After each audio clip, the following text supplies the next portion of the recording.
Good morning students, this is Satish Kumar from Krishna Public School, and in this video we shall be discussing about the various parts of flower and their functions.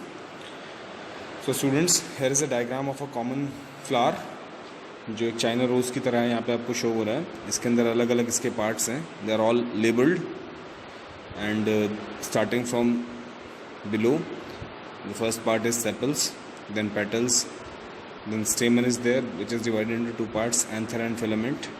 Stigma is there, style is there, which is the middle portion. It is also known as the female portion of the flower.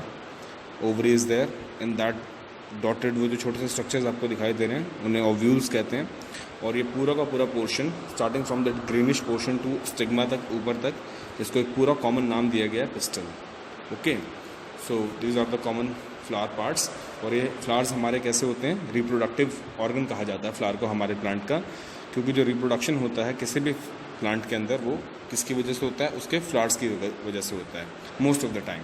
Okay, so it is very easy to identify a plant from its flower. किसी भी flower को देख के आप उसके plant के बारे में बता सकते हैं कि वो रोज़ का है या वो चाइना रोज़ है या वो किस चीज़ से बिलोंग करता है, सनफ्लावर है. फ्लावर्स में भी of many sizes but most of them are brightly coloured. कुछ ये अलग अलग साइज़ के हो सकते हैं, कुछ छोटे कुछ बड़े, और कुछ तो इनमें से बहुत ब्राइट कलर्ड होते हैं. जैसे रोज़ बहुत डार्क रेडिश कलर का होता है, मरून कलर का होता है. And they are organs of reproduction of plant. जैसा मैंने आपको बताया कि रिप्रोडक्टिव पार्ट्स की तरह कंसिडर होते हैं. So the main parts of flowers are, सबसे पहला आता है आपका सेपल. सेपल कौन सा पार्ट होता है, जो ग्रीनिश पार्ट आपको सबसे बाहर की तरफ दिखाई दे रहा है. अब एक्चुअल में आपको यहाँ से देख के समझ में आ जाएगा. अभी यहाँ पे ये रोज़ की एक कली की तरह है, ठीक है. तो इसके चारों तरफ जो सराउंडेड पार्ट है, ग्रीनिश पार्ट, इसको हम सेपल कहते हैं, ठीक है. जब फ्लावर खिलता है पूरा का पूरा, तो ये जो सेपल वाला पार्ट होता है ये बिल्कुल नीचे आ जाता है. So these are the small green leaf like structures present at the base of a flower. बिल्कुल बेस में होते हैं नीचे की तरफ. And they protect the petals in the bud stage and provide support to the petals when the bud open to form a flower. इनका काम क्या होता है कि जब तक फ्लावर खिलता नहीं है, जब तक कली रहती है, बड रहती है, तब तक उसको क्या करते हैं, बाहर से प्रोटेक्ट करते हैं. और जैसे ही फ्लावर खिल के बाहर आता है, सुंदर हो जाता है, बड़ा सा बन जाता है, तभी पेटल्स को नीचे की तरफ से क्या करते हैं, सपोर्ट करते हैं. पहले तो पेटल्स को प्रोटेक्ट करते हैं और फिर नीचे की तरफ से क्या करते हैं, सपोर्ट करते हैं, ताकि जो पेटल्स हैं वो तेज़ हवा में या वैसे बिखर न जाएँ, ठीक है, फ्लावर के. तो उनको प्रोटेक्शन और सपोर्ट का काम किसका होता है, जो हमारे पेटल्स होते हैं वो काम होता है सेपल्स का. अब बात करते हैं पेटल्स की कि पेटल्स क्या होते हैं. These are the flat broad generally coloured structures present in a flower. आपका जब फूल खिलता है तो जो फूल की पत्तियां होती हैं, जैसे यहाँ पे आपके पास चाइना रोज़ की या आई होप शायद रोज़ की पत्तियां हैं, तो जो फूल की पत्तियां होती हैं, जो सुंदर कलरफुल पत्तियां होती हैं, उन्हें हम क्या कहते हैं, पेटल्स कहते हैं. And they may be in one और मोर लेयर्स. ये एक लेयर में भी हो सकते हैं और ये बहुत सारे लेयर्स में भी हो सकते हैं. जैसे अगर आप रोज़ के बड को ओपन करके देखेंगे तो उसके अंदर आपको मल्टीपल लेयर्स मिलेंगी. And they may be separated और जॉइंट. ये कभी कभी क्या होते हैं, अलग अलग भी होते हैं, और कभी कभी सारे एक दूसरे से क्या होते हैं, जुड़े हुए भी होते हैं. मान लो किसी फ्लावर के अंदर सिर्फ दो ही पेटल्स हैं, एक राइट साइड पे और एक लेफ्ट साइड पे है, ठीक है, तो वो जुड़े हुए नहीं है उस टाइप से. बट अगर रोज़ की बात करें तो सारे पेटल्स उसमें एक ही बेस से क्या होते हैं, आपके जुड़े हुए रहते हैं, एक दूसरे से म्यूचुअली क्या रहते हैं, अटैच्ड रहते हैं. They attract flies and insects, ठीक है. इनका जो कलर होता है बहुत ही ज़्यादा क्या होता है, ब्राइट होता है, तो इसी की वजह से जो फ्लाइज और इंसेक्ट्स होते हैं इनकी तरफ क्या होते हैं, वो अट्रैक्ट होते हैं. और इन्हीं से क्या होते हैं, बेसिकली अपना जो नेक्टर वगैरह जो होता है वो इन्हीं के ऊपर बैठ के क्या करते हैं, इनसे चूसते हैं, जिसके बाद आपका जो हनी बीज वगैरह होती हैं वो हनी वगैरह बनाती हैं in their bee hives. Okay, so जो ब्राइट और सबसे सुंदर पोर्शन होता है किसी भी फ्लावर का, वो क्या होते हैं, उसके पेटल्स होते हैं. इन्हीं की हेल्प से हम क्या करते हैं, फ्लावर को आइडेंटिफाई करते हैं most of the time. Okay students, then we are having the third major part of a plant which is known as stamen. अब जो stamen होता है वो आपका दो चीज़ों से मिलके बना होता है, एंथर एंड फिलामेंट. स्टार्टिंग नीचे से जब हम बेस की बात करें, अगर नीचे से जो स्टिक टाइप स्ट्रक्चर आपको दिखाई दे रहा है, ये अभी नेक्स्ट स्लाइड में आने वाला है यहाँ पे, तो जो नीचे से स्टिक टाइप स्ट्रक्चर जो ऊपर तक आ रहा है, वो जो वाइटिश पोर्शन है उसको हम कहेंगे फिलामेंट, ठीक है. और फिलामेंट के ऊपर जो छोटा सा आपको ये दिखाई दे रहा है, एक ये रफ सा जो छोटा सा स्ट्रक्चर है, इसे हम कहते हैं एंथर. तो फिलामेंट और एंथर से मिलकर आपका पूरा का पूरा क्या बनता है, स्टेमन बनता है. And these are placed inside the petals and they can be seen completely only after removing the petals. अगर आपको इन्हें प्रॉपर तरीके से देखना है तो आपको पूरे पेटल्स को हटाना होगा, तब आपको दिखाई देगा. या फिर आपका जो फूल जब पूरी तरह से खिल जाता है या उसके पेटल्स झड़ जाते हैं, तब आपको स्टेमन्स बहुत अच्छे से दिखाई देंगे। And they are the male reproductive organs of the flower. और ये कैसे ऑर्गन्स होते हैं? मेल रिप्रोडक्टिव ऑर्गन कहा जाता है इन्हें, ठीक है। स्टेमन के जो एंथर और फिलामेंट होते हैं दोनों को मिला के। एंड ये मैंने आपको बता ही दिया है कि they consist of 2 parts, a long thin tube like structure called filament, ये ट्यूब लाइक स्ट्रक्चर है उसको फिलामेंट कहते हैं। And a sac like structure attached to it at the top called anther. एक सैक लाइक स्ट्रक्चर जो है ये इस टाइप से ऊपर जो आपको यहाँ पे ब्राउनिश सा जो पोर्शन दिखाई दे रहा है इस स्लाइड के ऊपर, this is known as anther. The anther produces a yellow powdery substance called pollen. और यहाँ पे आपको वो येलो पाउडरी सब्सटेंस भी दिखाई दे रहा होगा अगर आप बिल्कुल ध्यान से देखेंगे। छोटे छोटे से बिल्कुल माइक्रोस्कोपिक पार्टिकल्स इनके ऊपर क्या है आपको चिपके हुए दिखाई देंगे एंथर के ऊपर, और उनको क्या कहा जाता है? पोलन कहा जाता है या पोलन ग्रेन्स कहा जाता है, ठीक है।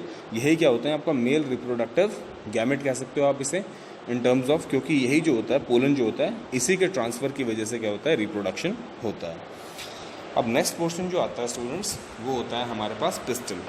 अब जो पिस्टल होता है ये 4 चीज़ों से मिलकर बना होता है, ठीक है। यहाँ पे आपको दिखाई दे रही होंगी 4 चीज़ें।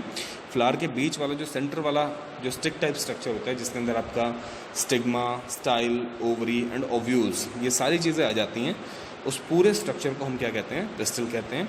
और जो पिस्टल होता है ये फीमेल रिप्रोडक्टिव ऑर्गन होता है किसी भी फ्लावर का, ठीक है। और ये तो बिल्कुल इनर मोस्ट पार्ट होता है, बिल्कुल सेंटर में होता है, ठीक है। तो इसे हम क्या कहते हैं? Female reproductive organ of flower. And it consist of top portion called stigma. सबसे टॉप में जो होता है उसको स्टिग्मा कहते हैं, ठीक है। उसके बाद followed by a tube like called style, जो बीच में ट्यूब सा स्ट्रक्चर दिखाई दे रहा है थिक सा, आपको उसको स्टाइल कहते हैं।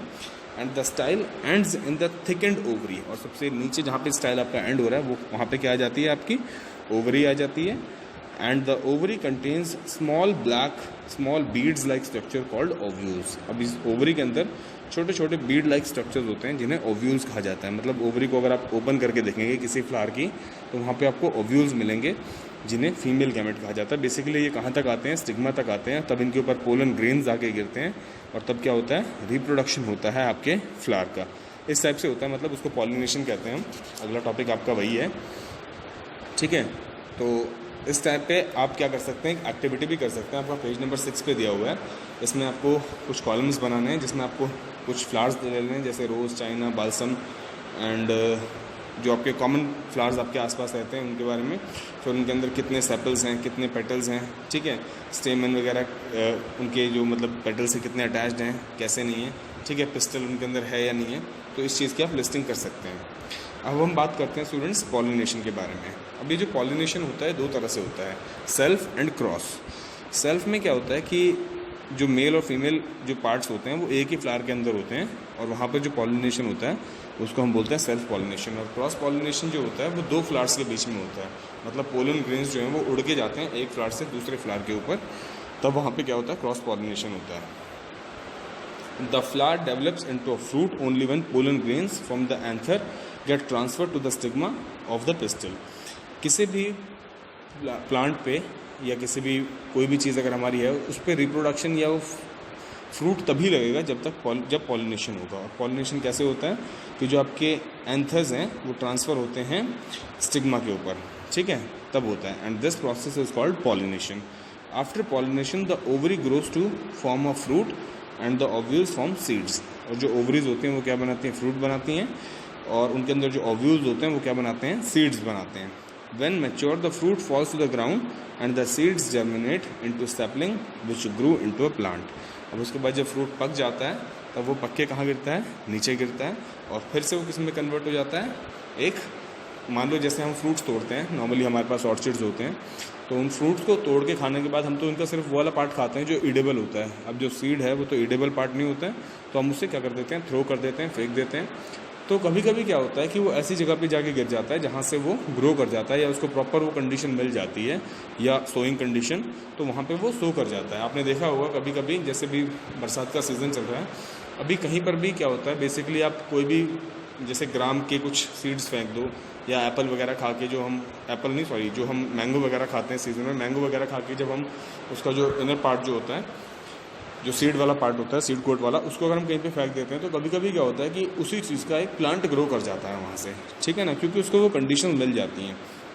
सो बेसिकली पॉलिनेशन का मतलब क्या होता है, मैं फिर से एक्सप्लेन कर रहा हूँ आपको, कि फ्लावर के अंदर जो उसका जो रिप्रोडक्शन वाली जो चीज़ है वो फ्रूट से होती है, ठीक है।